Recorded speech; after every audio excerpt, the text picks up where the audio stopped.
Pod Network Entertainment.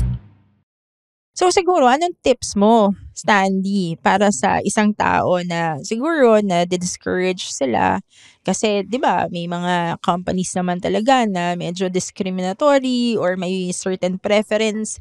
Anong masasuggest mo or anong tips mo for these new grads Okay, na hindi galing sa Big Four? Iparamdam nyo sa employer na talagang gusto nyo yung trabaho, and then kung yung kultura sa kumpanyang yun lahat sila maporma, dapat ganun ka rin. Makikibagay ka. Makikibagay ka, tapos kailangan, kahit sabi mong artist ka or ano, you have to be presentable talaga. Kasi you're representing the company kung saan ka nagtatrabaho. Ipakita ninyo na hindi porket, wala ka nga sa Big Four, pero yung trabaho mo, baka mas matindi pa sa mga nasa Big Four, di ba?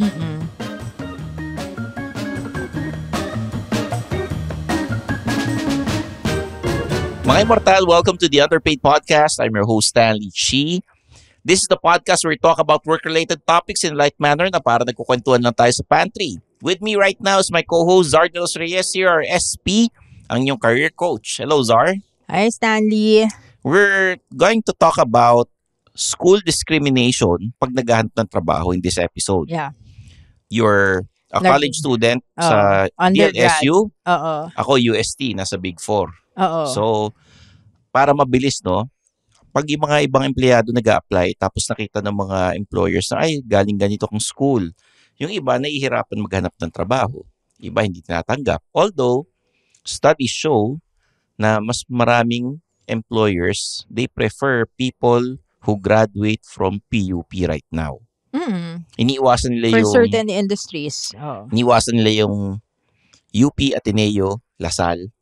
UST, I'm not so sure right now kasi parang nasa gitna ang UST, no? Anyway, before we continue the episode, like and subscribe to the Underpaid Podcast. Please leave a comment. Nasa Spotify kami, nasa Apple Podcast. If you wanna watch the YouTube video of this episode, nasa The Pod Network Entertainment's YouTube channel tayo. Pero yung Spotify natin may video na, di ba? Yeah. Oo, panoorin nyo. Zar, your social media accounts. It's Zar De Los Reyes 1 sa LinkedIn. So, connect with me, follow me, or ask questions. Okay.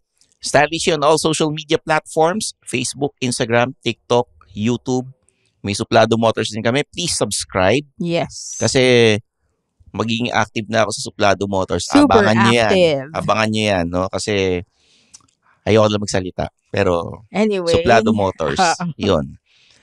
May mga empleyado na pag atinista sila, no, they would demand a higher salary, mas mabilis yung promotion, pagka nasa isang company ka na konti lang kayong atinista or konti lang kayong taga-UP. Pero may mga kumpanya, they prefer hiring from the Big Four. Have you experienced something like that? May kaopisina ako dati, atinista. It's a small advertising agency. Ako UST, tapos yung mga ibang kasama ko, hindi galing sa Big Four. Oo. So napansin ko lang na mas malakas ang loob niya manghingi ng yung regularization niya, yung increase niya, mas outspoken siya, and then mas mataas yung tingin sa kanya nung may-ari. Talaga. Oo. Account executive siya. Tapos yung mga ibang account executives, I don't know kung galing Lasal, may isa galing UP. Oo. So galing sa Big Four din. Mas pinaprioritize yung accounts na department.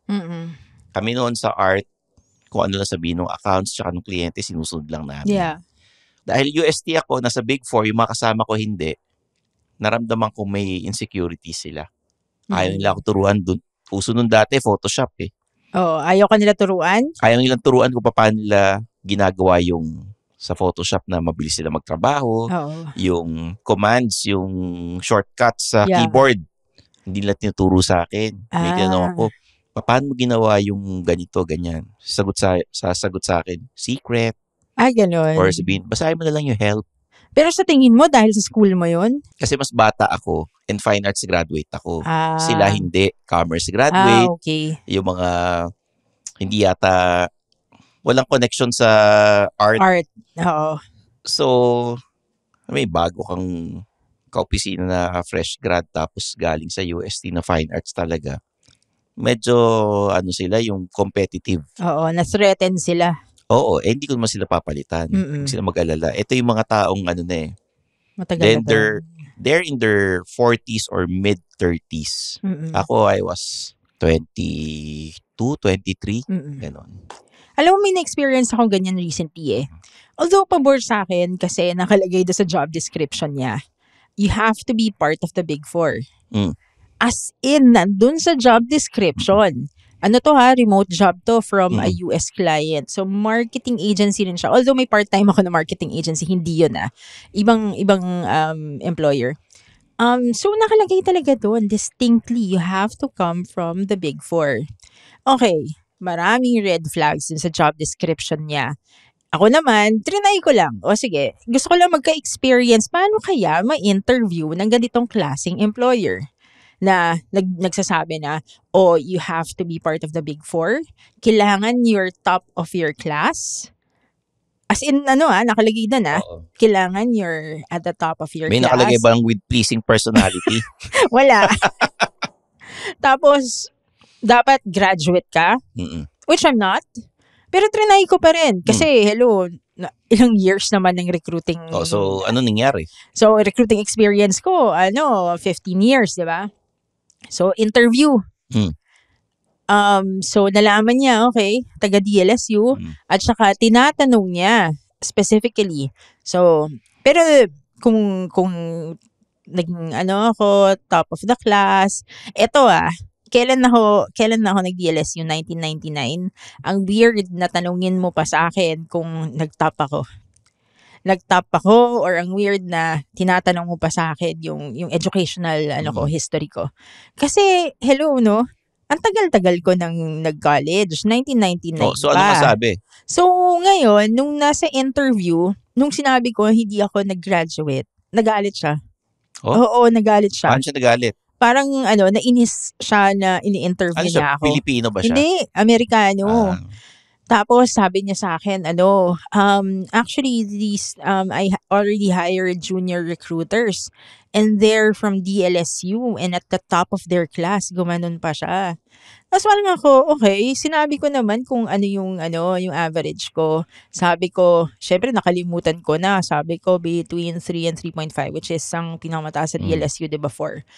Tapos, ginanon niya ako. Tapos, ang dami lang niyang sinabing, parang nainis siya dun sa whole interview at bakit niya ako interview. Okay. So, ako naman, na-feel ko doon, parang tiningnan ko, kasi ganito yun tiningnan ko yung mga ibang hinire niya kumusta naman? So, okay, top 4. Galing sa, Big 4. Okay, galing sa Big 4.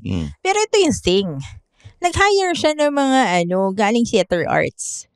Walang connection sa sa ginagawa niya yung Oo. trabaho. Okay, sige. Sabihin na natin, oo, tama. Nasa Big 4 yung hinire mo. Pero anong connection ng theater arts dyan sa trabaho niyan? Parang hindi nagmi-mix. So, parang okay, sige, bahala ka sa buhay mo. Nag-end na kami, in-end ko na yung interview. Tapos, red flag lang siya. That whole company is a big red flag because very discriminatory siya. So, paalala sa mga immortal na nag-a-apply, kung may mga nakikita kayong red flags sa ganyan, huwag mo na-applyan. medyo iwasan Ako, ninyo, trinay ko diba? lang Oo. Trinay ko lang. Pero, alam mo yun, ako nga parang kasama na nga yung school ko sa Big 4 pero ayaw pa niya ako diba? Okay. So, parang it's about preference. At saka, alam mo, doon sa mga I work naman locally, marami naman akong naging ka-work na nag-DLSU rin, nag-UP, nag-Ateneo. Pero alam mo, minsan hindi naman sila nagpo-perform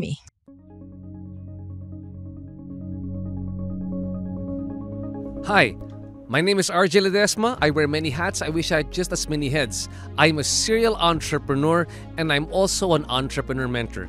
I'd like to invite all of you to please listen to the RJ Ledesma podcast. On my podcast, I listen to inspiring business leaders and entrepreneurs to learn more about how they think about doing business, what are their success secrets, and how we can replicate them, and more importantly, what business opportunities do they see emerging in the near future for us entrepreneurs. Listen to the RJ Ledesma podcast.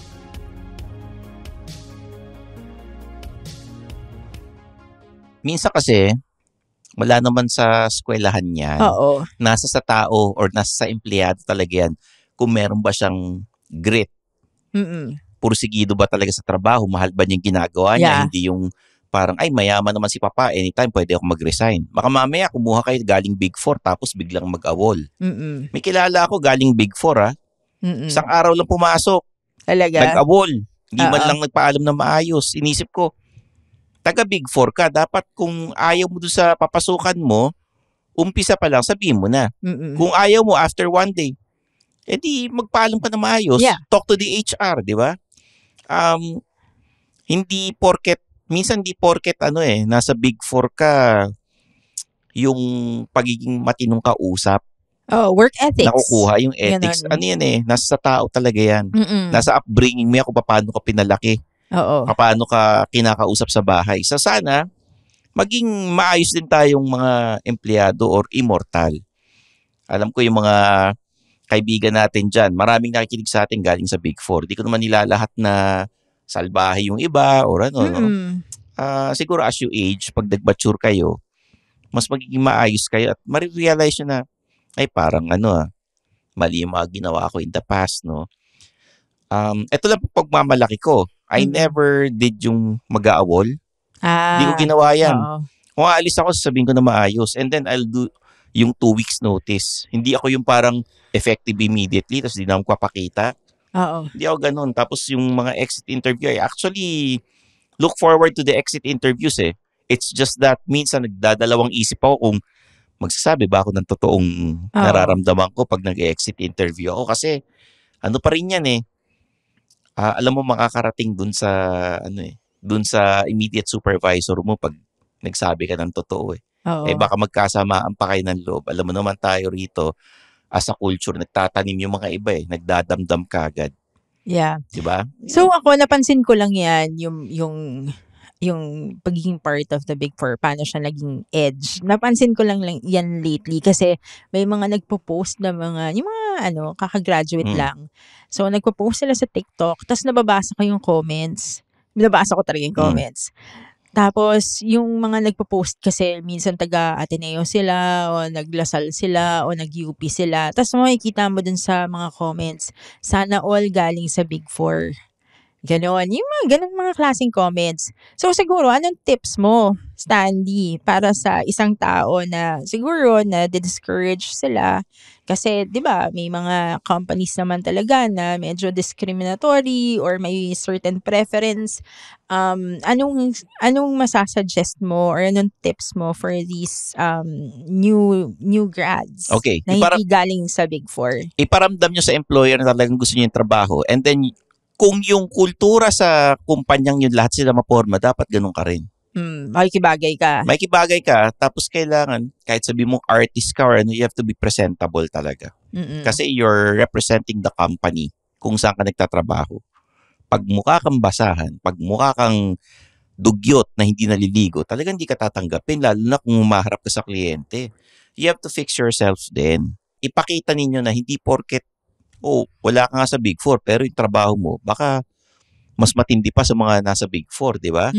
Kaya nga, nag-number 1 yung PUP Yun yung gusto ng mga tao Maganda naman PUP Yun yung gusto ng mga employers, mga taga-PUP, kasi alam nilang masipag, pursigido, tsaka maasahan. Hindi nag-aawol, di ba? Hindi naman. Baka may nag-aawol na naman dyan. Hindi, may mga nag-aawol, pero sana ito sa mga immortal. Please, pag background check yung mga yan, character reference, tatawagan niya yung HR mo, nag-awol yan si ganito dito isang araw lang pumasok. Nakakahiya, di ba? Oo. You're not only representing the company where you work, yung school kung saan ka nag-graduate. Pero real talk lang, kung ganun ang mundo, di ba? Kung ganun ang mundo, kung ganun mag-isip yung mga tao sa paligid mo, sometimes you really have to work harder. Mm-mm. Sometimes you really have to prove yourself. Yun yung real talk doon. Linisin nyo rin yung social media accounts nyo. Wag naman yung parang yung mga pinupost nyo pang kanal na mga di ba? Kailangan matino ka rin kasi chine-check yan ng mga HR kahit sa bangko. Oo. Kukuha ka na lisensya, minsan meeting na nila yan. Ako kasi although galing ako sa Big Four, undergrad ako. Hindi ako nagtapos. So, pag ganon, you really have to work harder. At saka yun nga, kahit galing ako sa Big Four, ang nangyari sa akin, I was still looked down upon. Kasi nga, hindi ako graduate. So, may ganon talaga. May ganon talaga sa mundo. Pero ito, and you just have to work harder. You just have to be really determined. You just have to prove yourself. And try to blend in. Oo. Kasi at the end of the day, di ba? Yung career mo yan eh. Tsaka ito, na-encourage si Zar na magtapos. Di ba? Hindi kasi malaki na yung anak ko eh. So talagang tatapusin she wants to ko. pursue yung kanyang college degree na Kasi tatapusin niya nga talaga. na-feel ko naman na kapag nalalaman ng mga tao na hindi ako college graduate, nafe-feel ko na they look down on me. Ako, parang na-inspire ako, parang gusto kong kumuha ng master's degree. Kumuha ka ng master's kasi napapansin ko mas marami kong opportunities pag kumuha ka ng master's.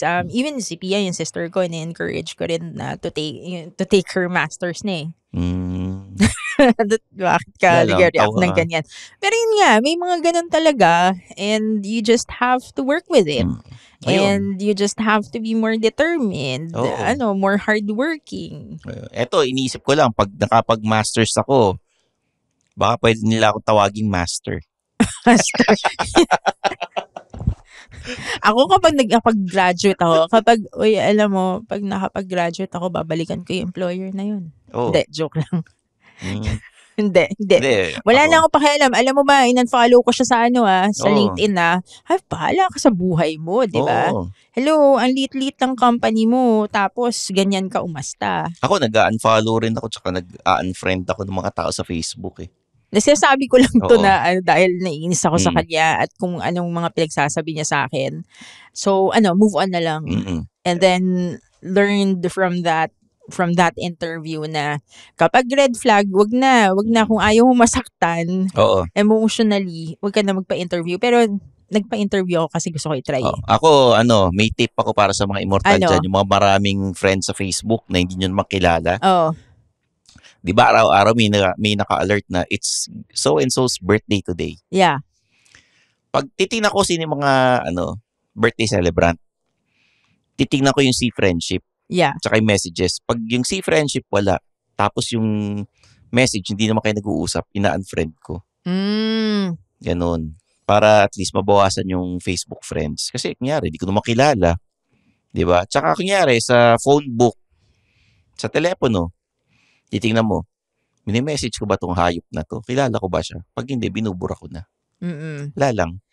Kung nagmamari kondo ko sa mga gamit, pati sa mga listahan sa Facebook tsaka sa phone book, ganun din ginagawa ko. Mawala stress nyo. Tsaka enjoy. Okay. Masaya mag-delete ng kaibigan sa sa Facebook. Okay. Lalo na hindi mo kilala. We'll do that, Stanley. Pero hindi ko naman ginajudge yung educational background. Kahit wala sa Big Four, pine-friend ko. Ano ba yan? Hindi mo naman titignan talaga yun eh. At a certain point in your life, it doesn't matter anymore. Lalo na pag nagtrabaho ka. Nagiging useful lang, naging useful siya kapag nag-a-apply ka. Pero kapag na-build mo na yung reputation mo, na-build mo na, except do sa isang job na in-applyan ko. Pero, pag na-build mo na yung reputation mo, na-build mo na yung career mo, minsan di na tinitingnan yan eh. Minsan na. So guys, mga immortal, huwag kayo ma-discourage ha. Basta apply ng apply pagka fresh grad kayo or naghahanap ng bagong trabaho, wala yan sa eskwelahan. Nasa empleyado yan, nasa estudyante yan. And tanggapin natin na may mga preferences sa mga tao and move on.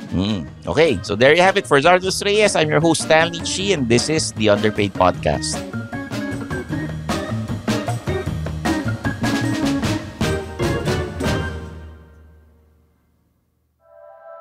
The opinions of podcast creators, hosts, and guests are not necessarily reflective of the official stance of the Pod Network Entertainment, its hosts, or other network programs. The content created by the people behind the podcast is personal and not meant to harm any religion, ethnicity, group, organization, company, or individual.